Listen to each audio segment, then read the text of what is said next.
est dans un institut de formation en soins infirmiers et aides-soignants, donc ici IFAS, et on a également un département de formation continue. La volonté de faire intervenir des patients est assez ancienne au niveau de notre institut. Toutefois, on l'a peut-être plutôt intégré dans notre formation paramédicale, formation infirmière notamment, plutôt avec une casquette de témoin, de lui donner une autre place dans la formation. On peut le situer autour de 2015-2017 vraiment pour la mise en œuvre.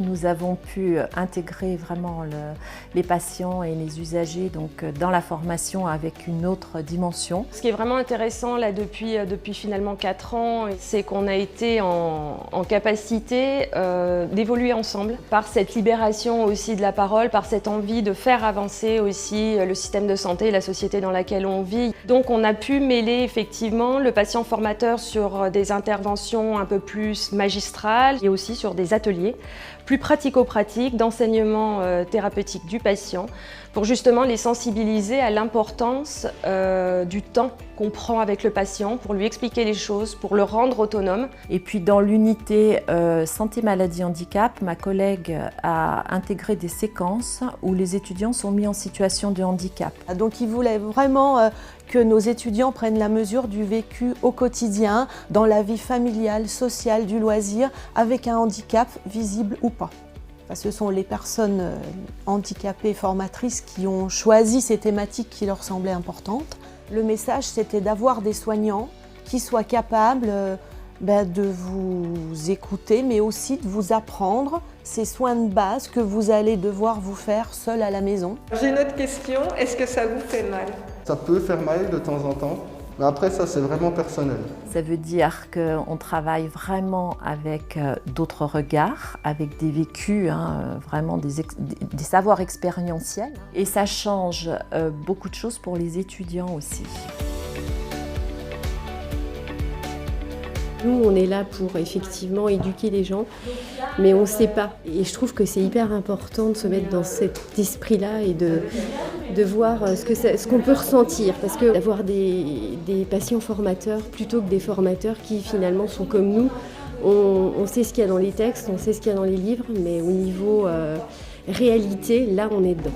Quels sont les moyens que vous voulez utiliser, que vous pensez qui, justement, dans cette notion d'éducation thérapeutique du patient, dans ce relationnel particulier que vous allez avoir avec lui, puisque c'est un temps dédié en individuel, s'adapter au patient, se mettre à son niveau. Parce que si vous ne faites pas ça, une fois de plus, le patient, au lieu de vous voir comme ce que vous êtes, c'est-à-dire ceux qui nous aident à avancer, ça sera un médecin de plus. Un soignant de plus qui nous dit c'est ça, vous faites ça.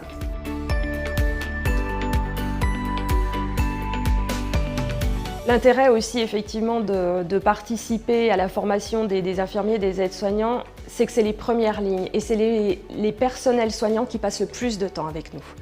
Ce sont toutes ces personnes avec lesquelles on aura le plus de contacts et le plus de contacts intimes. C'est surtout d'aller vers vraiment tout le prisme psychosocial et émotionnel du patient qui malheureusement est encore très peu pris en compte.